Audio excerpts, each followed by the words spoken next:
에베소서 3장 18절에서 19절 말씀입니다. 여기 모든 성도와 함께 지식에 넘치는 그리스도의 사랑을 알고 그 너비와 길이와 높이와 깊이가 어떠함을 깨달아 하나님의 모든 충만하신 것으로 너희에게 충만하게 하시기를 구하노라. 아멘. 마침 제목은 주님의 사랑의 넓이와 깊이와 높이와 깊이입니다. 길이와 높이와 깊이입니다. 그 말씀으로 제대로 하려고 합니다. 우리 하나님의 사랑의 정체는 뭘까요? 하나님 우리를 사랑한다고 할 때 그 말이 무엇일까요? 여러분 스스로 한번 대답해 보십시오. 속으로. 하나님이 나를 얼마나 사랑하는 것 같습니까?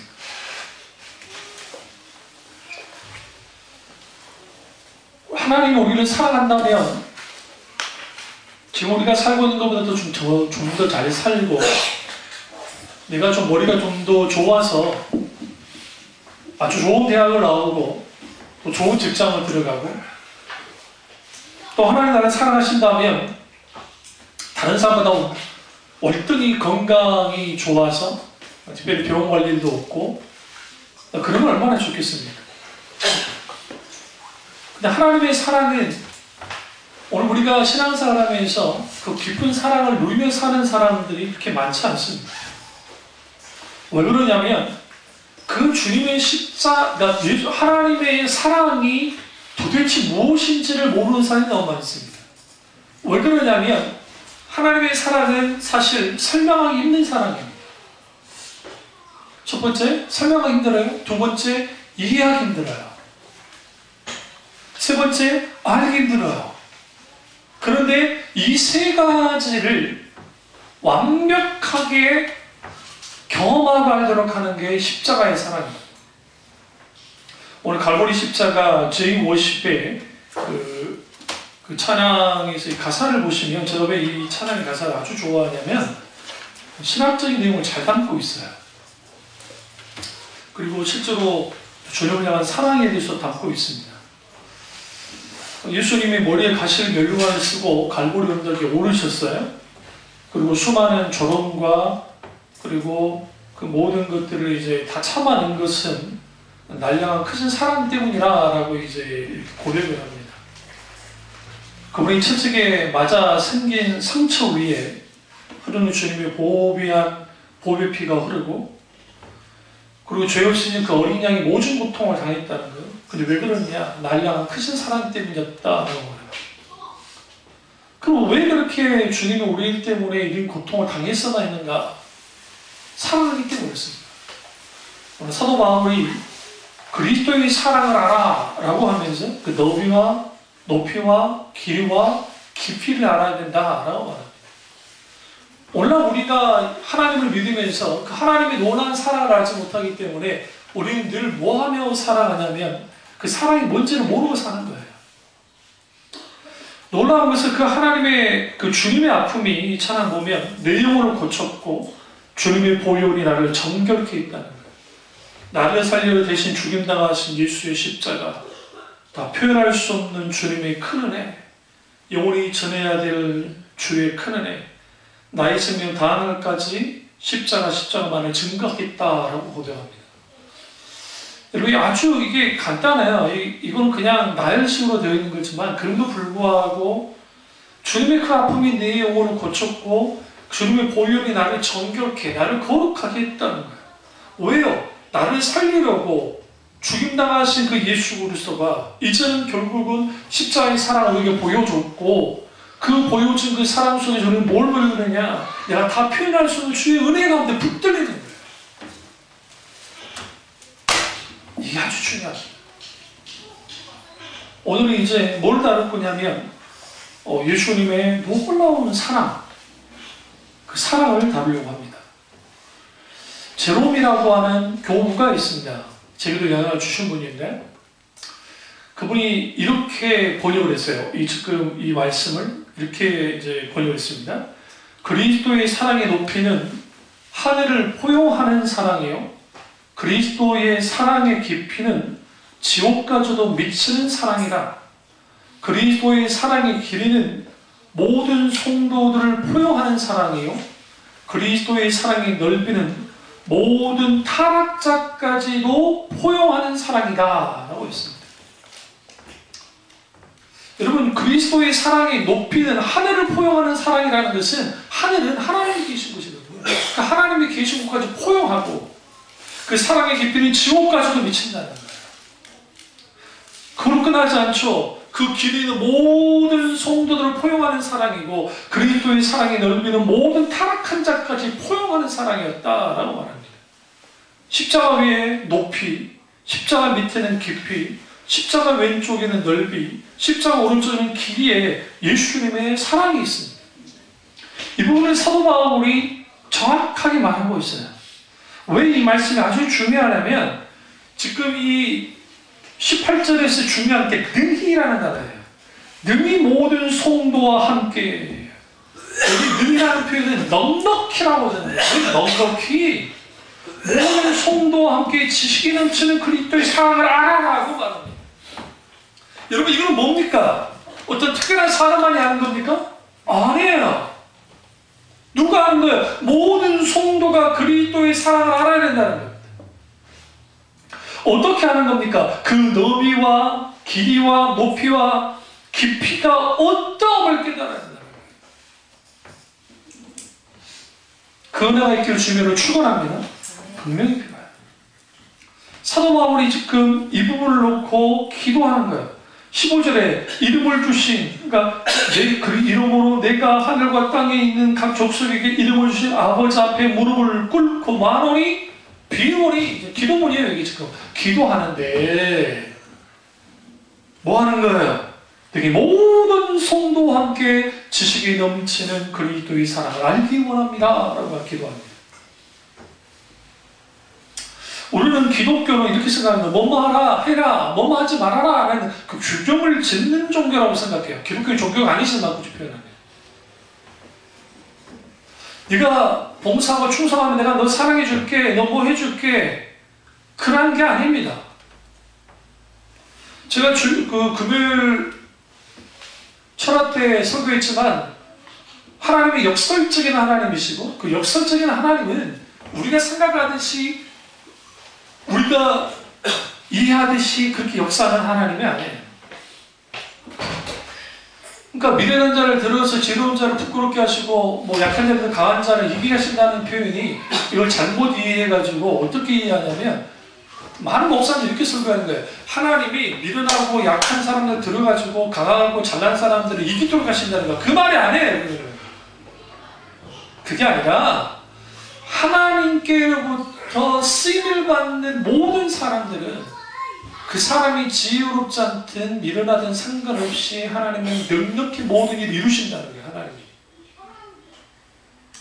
그걸 그냥 문자로만 대충 봐버리면 마치 어떻게 읽게 되냐면, 성경을 미련한 자를 들어서 하나님이 쓰신데, 뭐 못난 사람을 들어서 쓰신데, 하나님은 그런 하나님이니까 우리는 좀 못나더라도 하나님께 쓰임받으면 우리는 큰 일을 할 수 있고 잘할 수 있어. 그러니까 우리는 충분히 하나님 앞에 기도하면서 나아가면 우리는 성공자가 될 수 있고 잘난 사람이 될 수 있다 라는 식의 말씀이 아니라고요. 하나님께는 막대기조와 하나라 하더라도 하나님이 쓰시면 하나님은 그를 통해서 하나님의 일들을 이루신다는 거죠. 그게 역설인데, 마찬가지예요. 예수 그리스도의 십자가는 하나님의 역설의 사랑이 여기에 숨겨져 있습니다. 우리가 예수 그리스도의 사랑의 넓이와 길이와 높이와 깊이를 알려면 우리는 십자가의 신비를, 첫째로 십자가의 신비를 먼저 알아요. 예수 그리스도의 십자가가 도대체 뭘 의미하는가를 알 필요가 있습니다. 예수 그리스도의 십자가는 뭡니까? 이건 우리는 상징물이에요. 우리 이 십자가를 섬기지 않아요? 무슨 말인지 아시죠? 섬기지 않습니다. 그래서 우리는 뭐 하느냐? 상징물이지만 예수 그리스도의 십자가에 숨겨진 신비가 있는데, 그것은 뭐냐? 로마서나 그 다음에 고린도서를 보시면 예수 그리스도 그분의 십자가의 죽음, 결국 그리스도 그분이 하나님의 능력이고 하나님의 지혜인데, 십자가에는 하나님의 능력과 하나님의 지혜가 충만히 담겨 있어요. 처형의 상징물입니다. 실제로 처형시켰던 겁니다. 성형 틀입니다. 그런데 예수 그리스도의 십자가는 어떤 의미를 갖고 있냐면 하나님이 죽는 사랑이 담겨 있어요. 신의 죽음이에요. 여러분 이게 굉장히 중요해요. 소위 신이라는 존재가 그것도 그냥 신이 아니고 우주 만물을 창조하시고 전지전능하신 그 하나님이 인간에 대해서 이 땅에 오셔서 그 하나님이 십자가에서 죽어버렸어요. 하나님의 죽음이 담긴 십자가예요. 그렇기 때문에 예수 그리스도의 십자가는 우리가 생각할 수 있는 게 가벼운 게 아니에요. 우리가 고난주간 딱 되어지면 필리핀이나 그 다음에 이스라엘 그 성지, 예루살렘 성지에 가보면 막 십자가를 지면서 이렇게 막 진짜 멸류관을 쓰고 진짜로 목까지 받고 하면서 막 그런 일을 해요. 이 카톨릭 신자들이. 개혁교회는 절대로 안 해요. 그런 짓을. 웃긴 짓이기 때문에. 왜 그렇게 하면서 자기가 그 고난에 동참하고 뭐 한다. 그 의미 뭐 나쁘다고 할 수는 없겠죠. 근데 문제는 뭐냐면 그 물리적으로 느껴지는 그 고통과 그 아픔만이 그게 다 아니라고요. 하나님이 죽었다는 게 말이 안 되는 거예요. 하나님이 죽은 십자가예요. 근데 거기는 뭐가 담겨있느냐? 죽기까지 자기의 목숨을 내어준 사랑이 담겨있어요. 하나님의 사랑이. 이게 뭐냐? 이게 십자가예요. 십자가의 무게는 그렇기 때문에 우주 만물보다 큽니다. 자, 어저께 KBS 스페셜을 보다가 우주에 대한 스페셜을 봤어요. 달 착륙한 지 이제 내년 60년인가 된다 하더라고요. 근데 달을 인간이 착륙한 지 우주를 보는데 이제 명왕성까지 이미 지나갔고 이제 명왕성에서 지금 현재 무슨 이름 까먹었어요. 내자인데 그쪽 자료로 쭉 가고 있어요. 그 인공위성이 움직이고 계속 있는데 그 어마어마한 우주의 세계. 그런데 제가 놀란 게 그 인공위성이 발사된 그 인공위성이 우리 지구를 딱 사진을 찍어서 이제 전송을 보내줬는데 인공위성이 찍은 거예요. 우리 지구를. 세상에 우리 그냥 밤하늘에 딱 보면 그냥 좀 푸른빛이 좀 날라만 그 별이에요. 그런 모습이에요. 인간의 과학이 얼마나 발전했으면 이제는 그 엄청난 거리까지 갔습니다. 지금 두 가지를 하고 있어요. 하나는 지금 2020 몇 년까지 그건 제가 이제 그 뉴스를 보다가 알았지만 이미 태양까지 쭉 들어가고 있습니다. 지금 인공위성은 태양을 지금 연구하려고 22년에 그 안에 들어가서 소멸하는데 계속 태양까지 들어가면서 모든 데이터를 보내고 있어요. 그리고 지금 우리 그 태양계를 이미 이제 벗어났어요. 태양계를 벗어나서 지금 계속 탐사하고 있어요. 우리는 그런 시대에 살고 있습니다. 그 엄청난 시대에 살고 있죠. 근데 여러분, 과학자들이 하는 말이 이 말을 하더라고요. 인간이 죽었다 깨도 아무리 뭐 과학이 발전해도 절대로 우주 끝까지 못 갈 거예요. 너무 커서. 너무 커서. 우리 태양계가 있는 이 은하계가 따로 있거든요. 다른 애들도 따로 있고. 근데 그 은하계에서도 수억 개의 별이 있어요. 뭐 수억 개 아니라 수십억 개의 별이 있어요. 그러니까 이 엄청난 크기.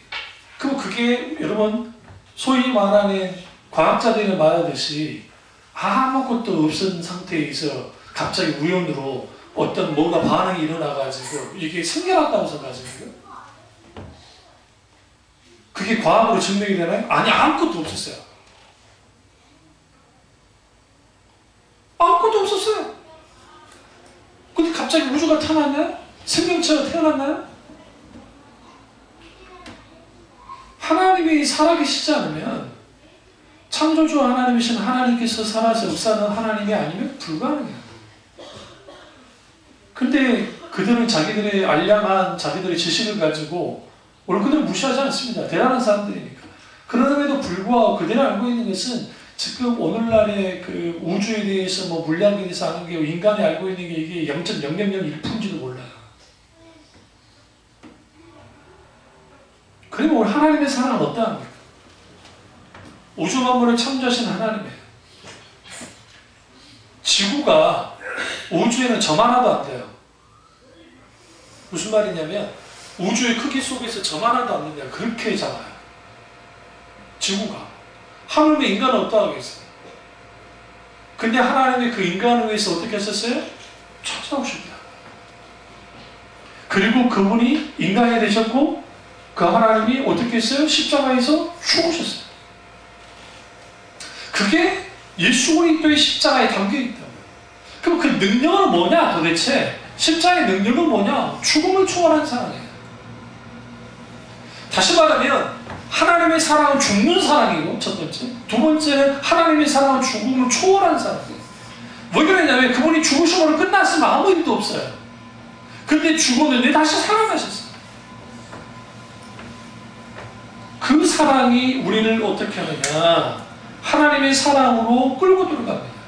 어떤 세계? 그리스도 예수의 사랑, 예수 그리스도의 사랑의 세계 안에 들어가게 하는데 거기에 넓이와 길이와 높이와 깊이가 어느 정도냐? 우주를 초월한다. 인간이 우주에는 티끌 같은 존재예요. 아파름이 티끌 같은 존재예요. 그럼에도 불구하고 인간이 얼마만큼 큰 존재냐면 잘 들으세요. 하나님을 마음에 담아요. 우주보다 크신 하나님을 마음에 담을 수 있는 존재가 인간이에요. 우리는 우주 저 끝까지 가지 못해요. 그러나 우리는 우리의 생각을 우주 끝까지 갈 수 있어요. 상상력을 통해서. 내가 보지는 못했지만 갈 수는 있어요. 내 상상력을 통해서. 그러한 능력이 누구로부터 왔어요? 하나님께로부터. 하나님의 형상으로 창조된 인간이기 때문에 우주를 품을 뿐만 아니라 누구를 품어요? 하나님까지 품어요. 그래서 하나님이 우리에게 하나님의 사랑을 보이실 때에 우주보다 큰 사랑을 보여준 거예요. 왜? 그분이 우주보다 크시기 때문에. 십자가의 또 하나의 사랑은 뭐냐? 죽는 사랑이고 죽음을 초월한 사랑이고 세 번째는 뭐냐? 무한한 사랑이에요. 사랑의 끝이 없어요. 여러분, 부모 자식 간의 사랑도 끝이 있습니다. 늘 속속해보세요. 이번에 제가 어떤 보다가 정말 화가 났었는데 뭐가 화났냐면 80대 아버지가 조금 사시는가 봐요. 근데 큰아들이 이제 50대 한 중반 정도 됐는데 미국에 보내가지고 막 저기 물심양면으로 공부한다니까 막 도와줬나 봐요. 막 학비도 뭐 생활비 다 대주신 거예요. 세상에 30년 했는데 박사학위 못 가고 들어온 거야. 30년 동안 공부를 했는데 박사학위는 못 따고 들어왔다고요. 아, 저 대단한 분이세요? 결론은 뭐예요, 이분이? 공부 안 했다는 소리예요. 뭐 말인지 아시죠? 아니, 30년 동안 박사학위를 못 따고 들어왔으니까. 그래서 들어왔는데, 들어와서 뭘 좀 해보려다가 쫄딱 망했어요. 쫄딱 망하고 난 다음에 이 사람이 뭐라고 그냥 이제 국가에다가 이제 생활보호 대상자 있죠. 옛날에 그렇게 표현하잖아요. 그걸 신청을 할 때는 아버지가 재산이 있어서 안 된다는 소리를 들은 거예요. 그러면 이제 아버지한테 매달 300만 원씩 좀 달라고 하는 거예요. 아버지 때문에 뭐 내가 먹고 살 수가 없으니까. 그러니까 아버지가 준다고 그러겠어요? 억장이 무너지죠? 이제 노후에 이제 보내실 수 있는 그런 돈만 좀 갖고 있는데, 그걸 달라는 거예요. 그러니까 아버지가 안 준다는 거 소송을 걸었네? 아버지한테? 50대 중반의 아들이 아버지한테 소송을 걸어가지고 매달 300만 원씩 이제 부양용가 뭔가를 달라 하니까 거기 나온 전문가 패널들이나 변호사들이 정말 말도 안 된다고 하면서 오히려 아버지한테 해야 될 사람은 이런 소송은 어떻게 됩니까? 100% 어떻게 됩니까? 안 되네. 법이 뭐 호락호락하지 않다는 거죠. 그때 그 어머니가 살아계신 어머니 한마디 딱 굉장히 중요해요. 내가 자식을 잘못 키웠다. 5년 키우면서. 그 큰아들이 노력을 다 누른 거예요. 다른 형제들은 그 오빠 때문에, 형 때문에 누르지 못한 게 많거든요. 그럼 그 아버지의 사랑, 그 어머니의 사랑이 예전과 똑같을까요? 자식이니까 사랑을 해요. 사랑을 해요. 그럼에도 불구하고 인간인지라 그 사랑이 식어집니다. 안 식어질까요? 식어져요. 그게 인간이에요. 여러분, 막 세상 사람들이 부모의 사랑은 자녀를 향해서 무조건적인 사랑을 한다. 그것만큼 거짓말이 없어. 그것만큼. 뭐냐면 모든 사랑은 관계적이에요. 상호작용을 해요. 상호작용. 내가 지금 이 자식을 키우는데 이 자식이 늘 말도 안 듣고 계속 대들고 계속 그러면 그 사랑이 갑니까 그게? 전라도 말로 학을 띈다 그래요. 학을 띈다고. 그래서 무자식 상팔자란 말이 거기서 나온 거예요. 거기서. 인간의 사랑은 관계적이에요. 그리고 상호작용하고. 다시 말하면 인간의 모든 사랑은 이해관계 속에 있어요. 이해관계. 없을 것 같아요? 있어요. 다 이해관계적이에요. 하나님의 사랑은 이해관계적이지 않아요. 하나님의 사랑은 무조건적이에요. 그렇다고 그게 기계적으로 무조건적이 아니야. 인격적으로 무조건적이에요. 끝까지 하나님을 믿지 않는 사람도 그가 살아있을 때까지 하나님을 사랑해요. 끝까지 놓치지 않아요. 끝까지 부르세요. 히틀러 같은 놈도 하나님을 사랑해요. 목사님 무슨 말씀을 아니요. 그가 변화되기를 원하시면 사랑을 해요. 끝까지. 그래, 그의 생명이 끊어진 날 하나님의 사랑의 손을 놓습니다. 왜? 공의의 하나님의 심판이 있기 때문에. 그래서 하나님이 우리를 죽기까지 사랑하셨기 때문에 우리가 죽을 때까지 하나님을 사랑해줘요. 그러면 아까 전에 하나님의 사랑은 영원하다며? 아니, 여기서 이제 그 말을 하라는 거예요.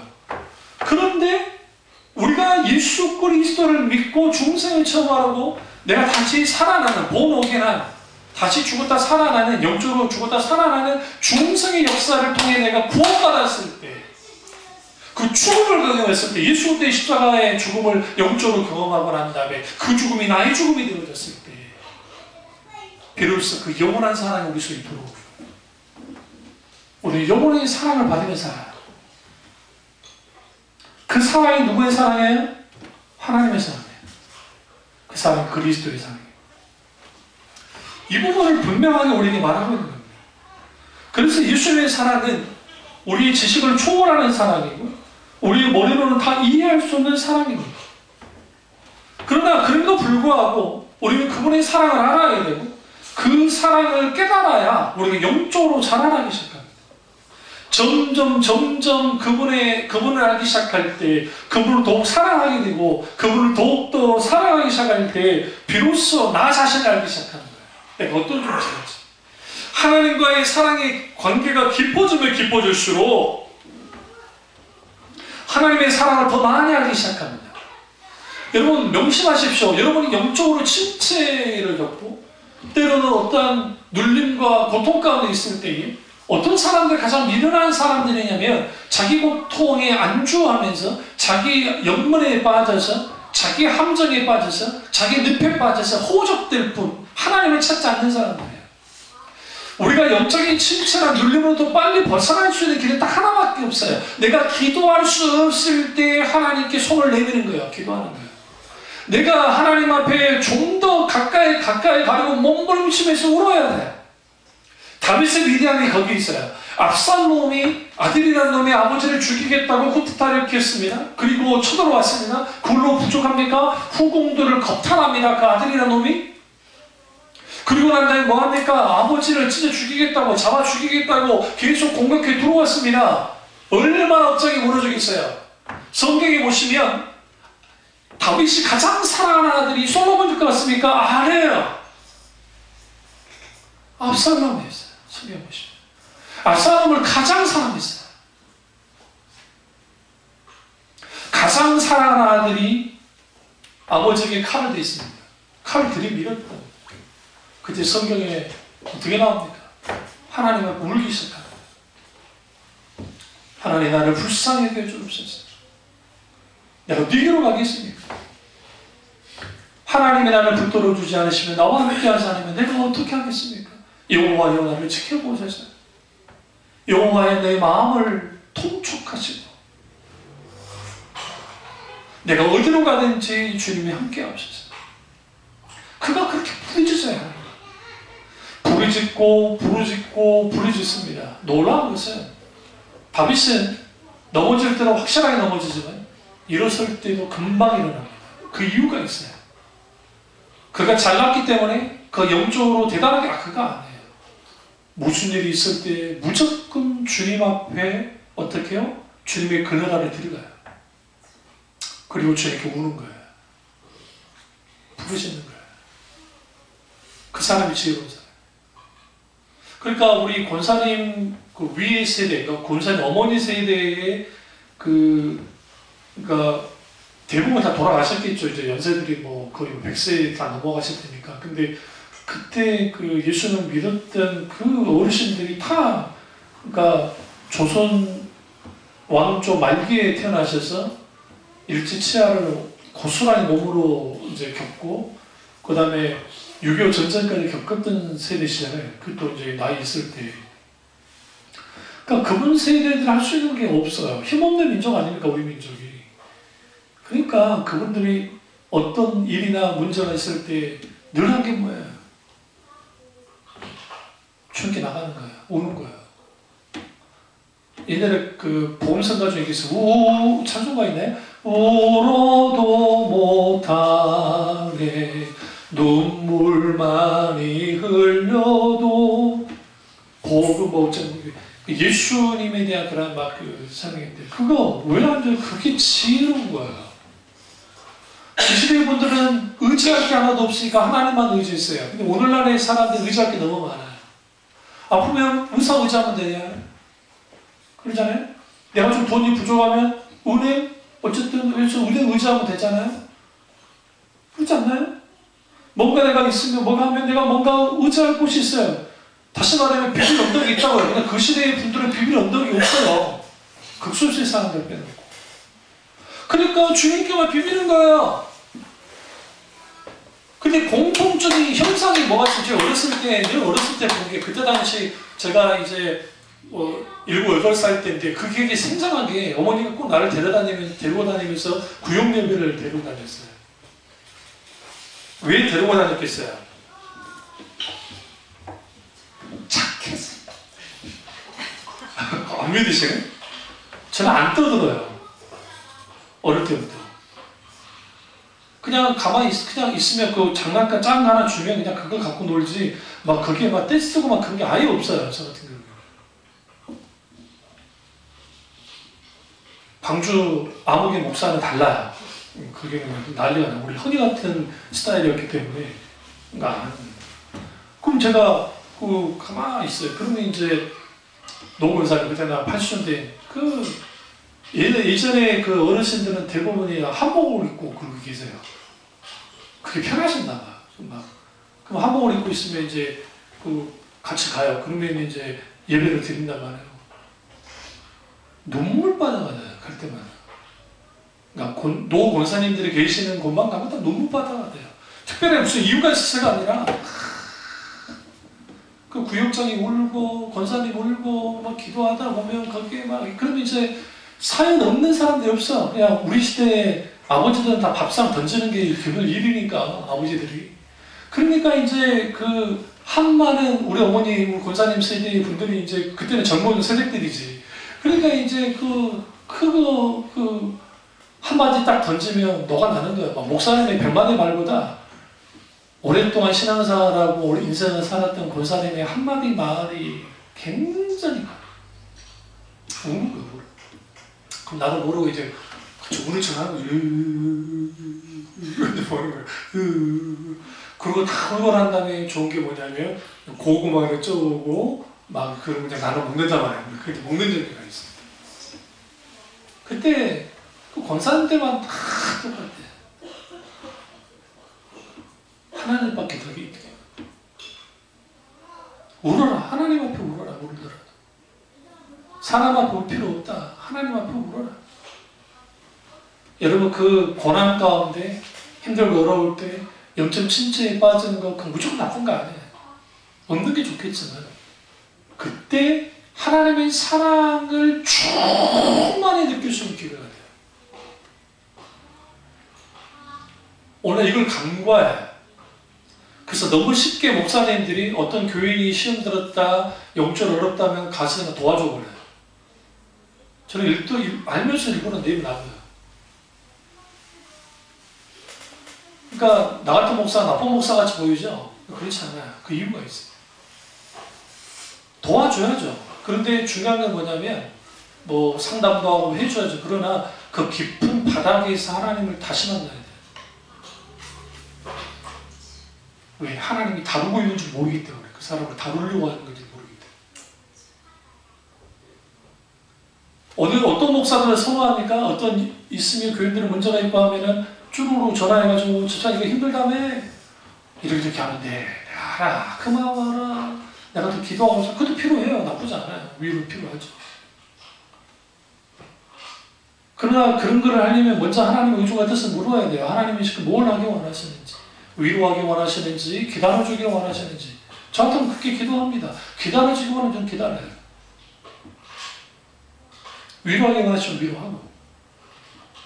그러니까 이 부부는 왜 그러냐면 하나님은 그것을 통해서 하나님의 놀라운 사랑을 보여줍니다. 그리고 그 사랑 가운데 녹아져내도록 하는 거예요. 어떤 설교자가 이것을 이 본문 말씀 이렇게 풀이를 했더라고요. 제가 읽어볼게요. 그리스도의 사랑은 모든 인류를 포함할 정도로 충분히 넓고 영원토록 계속될 만큼 충분히 길고 가장 타락한 죄인에게 도달했을 정도로 충분히 깊고 그 죄인을 하늘로 올릴 수 있을 만큼 충분히 높다고 그랬어요. 그게 그리스도의 사랑이에요. 그럼 왜 우리가 주님을 향한 사랑이 대면대면해졌을까요? 왜 우리가 하나님을 향한 사랑이 식어져 버렸을까요? 하나님 탓일까요? 내 탓일까요? 목사 탓일까요? 내 탓일까요? 누구의 탓일까요? 이건 누구 탓이 아니라 방향이 그러니까 서로의 방향이 바뀌어버린 겁니다. 그러니까 하나님이 여기 계신다고 한다면 내가 여기 있는데 같은 방향을 가야 돼. 그래야 관계가 일어나잖아요. 그런데 하나님은 결코 우리에게 뒤돌지 않으세요. 여러분 구약에 오해하지 말아야 할 게 하나님이 심판을 막 내리실 때 하나님이 뒤돌았다 생각하잖아요. 절대로 하나님 뒤돌지 않아요. 왜? 남은 자를 위한 사랑을 보여주시기 때문에 부으시기 때문에 뒤도는 것처럼 느껴질 뿐이지 하나님은 절대로 뒤돌지 않아요. 여러분 자녀들 혼낼 때 막 혼내고 난 다음에 뒤돌았는데 정말 내가 행동으로 뒤돌는지 몰라도 마음까지 뒤돌아지던가요? 안 돌아져요. 그러니까 욱하는 엄마들이 얘들 개잡듯이 때려놓고 난 다음에 미안하니까 음식 만들어가지고 뭐 사주고 그렇게 하는 거예요. 여기서 중요하다 있잖아요. 에? 그놈이 토라져갖고 안 먹으면 또 때리니까 문제지. 한번 튕긴 건데. 응? 그러나 마음까지 돌아서지 않죠. 자녀들은 어떨지 모르지만 하나님은 하나님의 마음을 우리에게 돌린 적이 한 번도 없어요. 그럴 의지도 없어요. 의지도 없다니까 하나님 의지받냐 그 말이 아니라 하나님은 우리에게 온전한 사랑, 최고의 사랑, 하나님 크게 사랑을 하시기 때문에 문제는 우리가 돌아서는 거예요. 그러니까 하나님과 돌아서다 보니까 이제는 뭐가 냐면 하나님과 간격이 생기는 거예요. 간격이 생기다 보니까 이제는 뭐냐 멀어지잖아요. 멀어지고 이게 마음으로부터 멀어지고 몸으로부터 멀어지니까 사랑이 탁 식어져 버려요. 그러니까 목사님이 하나님 사랑하십니까? 라고 하면 아멘! 그럼 얼마나 사랑하십니까? 글쎄요. 간 예수님을 믿고 충만한 성령의 충만함을 얻고 중세에 처음하면 그때는 뜨겁게 하나님을 사랑합니다. 근데 왜 가면 갈수록 그 사랑이 식어지냐고요? 그게 정상 아니에요. 오늘날의 교회가 그게 정상이라고 가르치는데 그건 착각이에요. 왜 그러냐면 그건 왜 그러냐면 제가 교회사에 있는 모든 많은 책들을 읽어보고 예전에 선배들의 글들을 읽어보면 한결같이 하나님에 대한 사랑을 가져야, 물론 그분도 인간인처럼 흔들릴 때도 있지만 그럼에도 불구하고 뜨거운 사랑이 있어요. 그분들이 나이가 들고 더 들고 신앙의 연수가 가면 갈수록 더 뜨겁게 사랑하는 것입니까? 그들이 특별했기 때문 아니에요.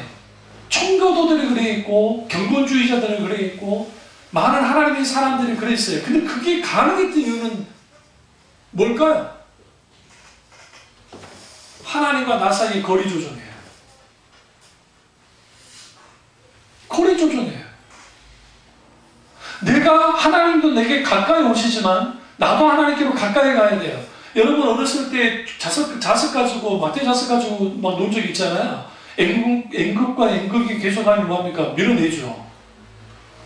마치 오늘날 너무나 많은 사람들이 하나님과의 관계가 이렇게 붙은다 할지라도 밀어내는 관계가 된단 말이에요. 그러면 안 돼요. 하나님과 나 사이의 관계는 붙는 관계가 돼야 돼요. 지나치게 딱딱딱 달라붙어야 된다. 근데 왜 그 달라붙은 게 되지 않냐면 내가 향하는 시선과 하나님 보는 시선이 다르고 내가 원하는 게 다르고 하나님께서 원하는 게 달라요. 그러니까 이게 안 되는 거예요. 또 하나는 뭐냐면 다른 것에 대해서는 하나님과 기꺼이 시간을 내어드리지만 하나님과 친밀한 교제를 나누는데 우리는 시간을 내어드리진 않아요. 성경을 읽는 거, 기도하는 시간 이런 것이 아주 여러분에게는 곤욕이고 힘든 거예요. 그냥 이거는 그냥 해도 그만 안 해도 되는 그 정도의 것으로 여긴단 말이에요. 아니에요. 여러분의 영혼이 살려면 기도하는 시간과 말씀을 묵상하는 시간과 그리고 하나님 그분을 기억하고 그 묵상하는 이러한 시간들이 필요하고, 렉지오 디비나라고 하는 거룩한 독서도 필요해요. 물론 주로 성경을 가지고 하지만.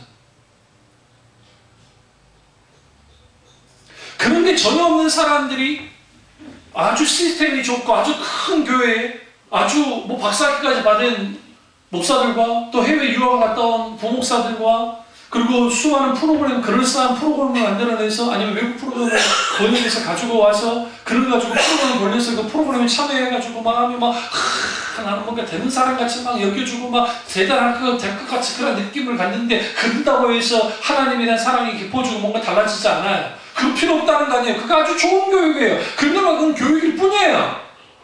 신앙의 성패는 뭐에서 갈라지냐면 하나님과 나 사이의 사랑의 관계예요.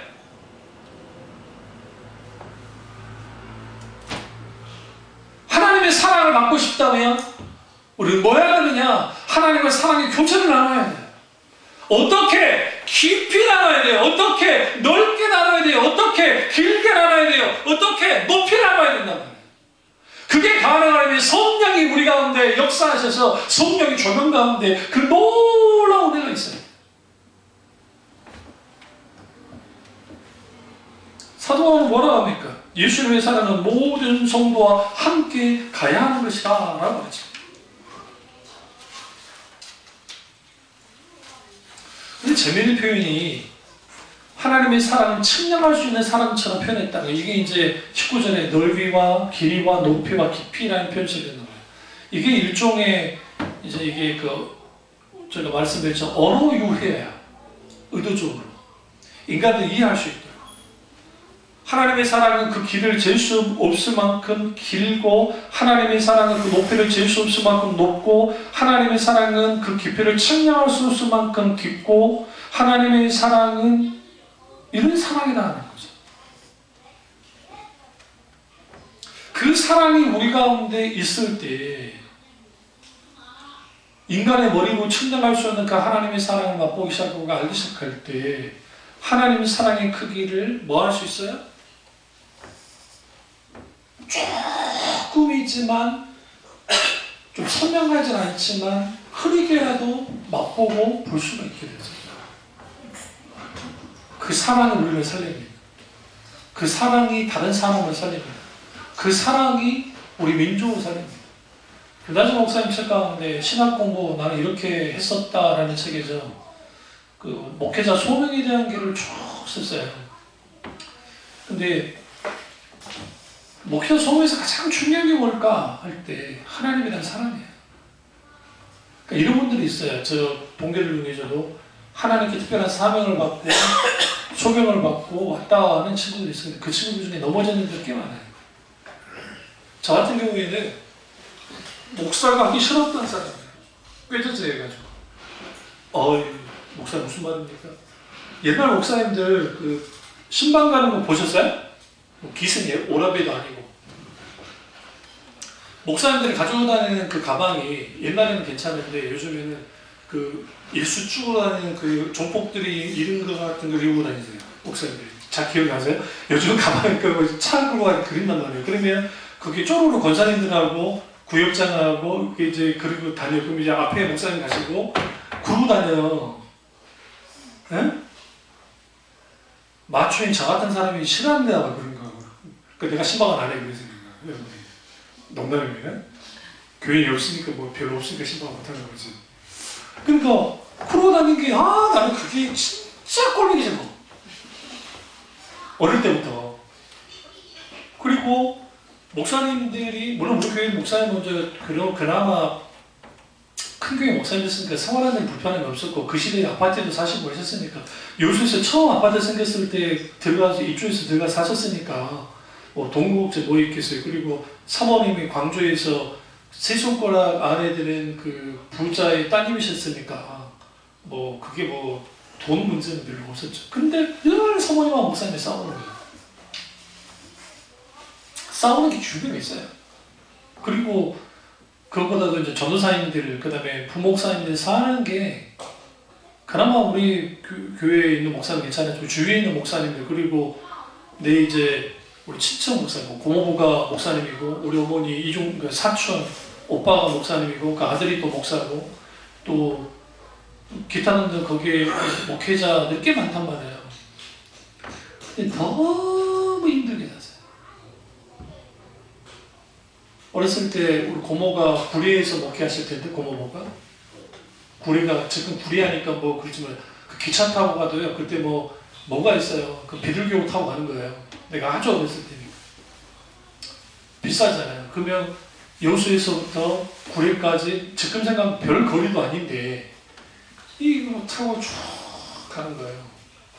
그 내려가지고 거기까지 가르게 치고 다니고 또 그 말도 안 되는 말버스가 아니고 이제 그 버스 예?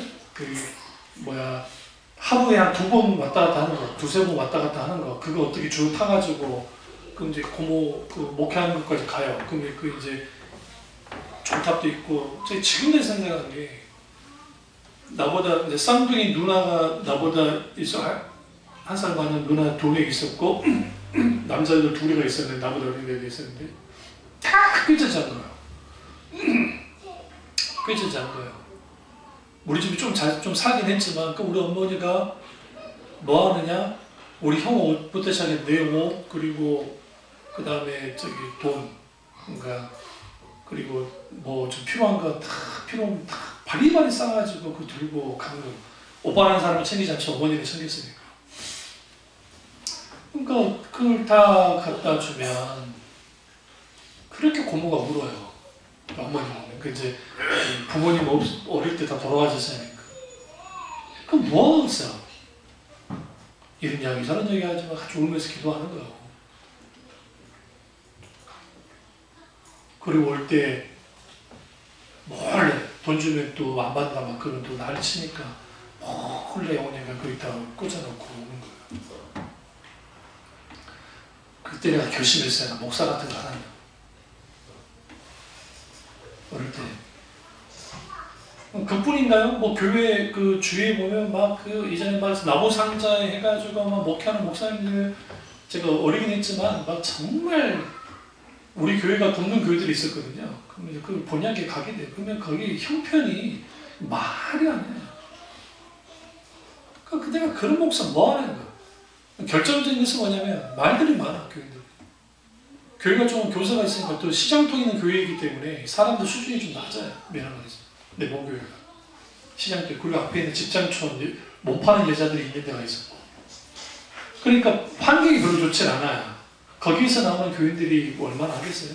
그러니까 아주 막 공동회의를 하면, 제가 교회 이제 주로 또 놀아도 뭐 교회 마당에서 많이 놀았어요. 주일 같은 경우에는. 왜? 엄마가 밥을 안 주니까 그게 이제 있어야 밥을 얻어 먹으니까 막 노는 거예요. 그뭐 공동회의를 거기서 막 이놈 저놈 이 새끼 저 새끼 하면서 막 목사님 뭐가 없어 막 그런 그 덜커도 중학교 2학년 때 중생이 처음 오라고 중3 때 100일 기도하다가 소명을 받아버렸네. 충격이었어. 우리 어머니한테 말했더니 우리 어머니가 기레기를 됐어. 너는 공대 가라 공대. 그리고 만약에 목회기를 하다가 너 형만 가야 된다. 그러니까 그럼 내가 왜 목회 길을 가려고 했냐? 하나님 난 사랑 때문에 그랬어. 내가 그 사랑을 알아버렸어. 무슨 말이냐면 예수 그리스도의 십자가의 사랑을 내가 알아버렸다고요. 그냥 안 게 아니라 뭐라 표현할까요? 내게 있을까? 어린 시절에 내게 있어서 이게 많은 표현할 수 없는데 이게 너무 내가 알아버렸어. 알게 된 이상 그 사랑을 내가 거부할 수가 없는 거야.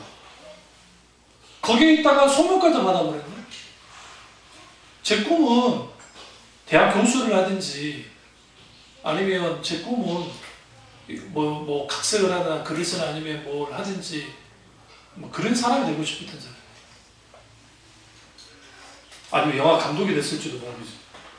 근데 그런 거 하고 싶은 사람이지 아니면 이제 학자로서 그냥 그 삶을 살고 싶었던 사람이지 그런 걸 찾아만지는 거죠. 그러니까 그런 속에서 하나님이 뭘 줬느냐? 사랑의 사랑. 예수 그리스도의 놀라운 사랑. 그 사랑이 나를 어떻게 만드느냐? 제가 자존감이 바닥이었거든요. 공부 못하잖아요. 일단 공부 못하고 네? 그렇게 빼빼 마르고 정말 누가 봐도 정말 그런 나이였는데 인격적인 하나님을 만나고 난 다음에 저는 아버지에 대한 기억이 아주 좋지 않기 때문에 그 무성에 대한 게 없어요. 거의 그걸 하나님이 채워주셔야 했다. 하나님 인격적이신 하나님. 그리고 그 하나님을 통해서 뭐냐 자존감이 일어나는 거예요. 그때 깨달은 게 뭐였냐 이거예요. 누가 설교해 주지 않았어도 이 세상에 수많은 사람들이 있지만 하나님이 나를 선택할 때에는 지구상에 나 혼자밖에 없는 유일한 존재로 찾아와서 사랑했다는 걸 알았어요. 그게 나만이 아니라 모든 하나님이 선택했던 사람. 그리고 그 사랑이 나를 어떻게 만드느냐면 예수 그리스도의 십자가를 묵상할 때 이 말씀 저 김준모 목사님 말대로 하나님의 한 손은 하나님의 손 붙잡고 한 손은 내 손 붙잡고 심장부터 죽었던 예수 그리스도의 사랑이 그게 내 사랑이 나를 향한 사랑이다. 그 사랑이 감당하지 못하겠는 거야. 그 사랑을 알아버린 거야. 그게 크리스마스 이브 때 그랬어요. 크리스마스 이브 때 친구들끼리 모여가지고 이제 온라인타하고 새벽송 돈다고 그 밑에 1층에서 모여서 막 이제 놀고 있고 나는 갑자기 어떤 감동이 있어서 2층에 올라갔다고요. 2층에서 유료로 있으니까 밑에가 보이는데 그리고 거기서 이제 잠깐 앉아가지고 또 목사님 갑자기 눈물이 막 쏟아지는 거야. 그게 고등학교 1학년 때인데 막 쏟아져요. 그 이유가 없어요. 왜냐면 여러분 크리스마스 하면 요즘보다도 옛날에 더 좀 활기찼잖아요. 안 그랬나요? 즐거울 날이 별로 없었기 때문에 그때 그랬잖아요. 또 우리 교회 같은 좀 교사가 있기 때문에 막 이 종탑도 다 화려하게 다 하고 하는 거 막 엄청나게 화려하고 막 한단 말이에요. 근데 갑자기 십자가를 딱 봤더니 한 손에 내 손 붙잡고 한 손에 하나님 손 붙잡고 십자가에 돌아가셨던 예수님의 사랑이 쭉 돌아가요. 그 전에도 그런 은혜가 있긴 있었지만 그 구체적으로. 그리고 내가 마치 2000년 전에 예수 그리스도가 십자가에서 죽었던 그 현장의 굿 이미지네이션, 좋은 상상력처럼 내가 그게 확 가있더라고요. 묵상 속에 있어요. 그러니까 이거는 내가 정신은 확실하게 있는데 이게 비몽사몽도 아니고 그렇다고 해서 정신이 없는 것도 있는 것도 아닌 애매한 그런 상태 속에서 딱 들어가서 내가 마치 그 예수님의 십자가 죽으신 그 현장에 내가 지금 같이 있는 거죠. 그리고 달려있는 모습을 딱 보니까 예수님이 달려 계시지만 거기 내가 함께 달려있는 거기에 죽어버린 구속의 십자가는 예수 그리스도만이 죽는 십자가예요. 그러나 성령께서는 우리에게 그 놀라운 구속의 십자가의 의미를 거기서 경험하게 됩니다. 그 십자가의 사랑을 알았을 때에 뭐 하게 되느냐? 내가 어떻게 그걸 거역하겠어요? 어떻게 반대하겠냐? 그래서 뭐 하느냐? 목회길 간 거예요. 가기 싫었지만 우리 어머니 반대 심했습니다. 고3 됐을 때도 반대했어요. 가지 말라. 그러니까 그런 것들이 하나님을 통해서 이렇게 되어져요. 그럼 우리에게 뭐가 필요하느냐? 다음 주에도 연장 선생님 설교를 하겠습니다만 하나님의 직접적인 사랑의 흔적이 우리가 남아있어야 돼요. 이 부분은 사도 바울이 뭐라고 하냐? 스티그마라는 표현을 썼어요. 예수 그리스도의 십자가의 흔적. 그 스티그마라고 하는 하나님의 흔적이, 사랑의 흔적이 우리 속에 남아있어야 그 사람이 그리스도예요. 그 사람들 속에 하나님의 사랑이 식어지지 않아요. 왜 식어지지 않아요? 내 속에 있는 예수 그리스도의 십자가의 흔적이 있기 때문에. 그 은혜가 있게 됐을 때 우리는 뭐 하게 되냐면 내가 지금 죽는 날 때는 아니면 내가 정말 하나님 때문에 하나님 위해서 목숨을 걸어야 되는 상황이 됐을 때 기꺼이 주님을 위해서 목숨을 내놓는 거예요. 왜? 주님의 사랑이 그러했기 때문에. 죽는 사랑이고 죽음을 초월한 사랑이고 영원한 사랑이었기 때문에 그 사랑을 내가 맛봤기 때문에 내가 그 사랑을 알아버렸기 때문에 그 사람들이 그리스도인이고 그 사람들이 중상한 사람들이고 그 사람들이 하나님의 사람들이고 하나님의 그 사람들을 지금 찾고 계시고 그 사람들과 함께 영원토록 하나님의 나라에 함께하기를 주님이 원하는 거예요. 그래서 사도 바울이 능히 모든 성도가 그리스도의 사랑을 알기 원한다. 능히가 뭐예요? 뭐 넉넉히 누구든지 알기를 원한다. 그 사랑의 넓이와 길이와 높이와 깊이를 알아. 그 사랑 속에 깊이 들어가라는 거예요. 내 전 존재가 채워져 버려요. 주님의 사랑. 채워져 버리고 그 사랑에 깊이 물들어갔을 때 사람이 달라져요. 뭐가 사람을 변화시킨 줄 아세요? 사랑이 변화시켜요. 무슨 막 종교적인 막 그 훈련을 하고 연단을 하고 한다고 그거 어느 정도 도움 돼요. 그러나 그 사람을 온전히 변화시키지 못해요. 예수 그리스도께서 십자가에 죽었던 그 사랑이 있었기 때문에 그래서 모든 인간은 예수 그리스도의 십자가의 사랑을 경험하지 않고서는 절대로 변화될 일이 없어요. 절대로. 그러니까 그냥 이론으로만 알고 있는 예수 사랑 의미 없어요. 그 예수 그리스도를 만나고 예수 그리스도의 십자가의 사랑을 경험해야 돼요. 그 놀라운 은혜가 저와 여러분께로 주님으로 축원합니다. 기도하겠습니다. 기도하실 때 우리 말씀이 나의 말씀이자 우리 말씀 내게 달라 기도하겠습니다. 사랑의 주님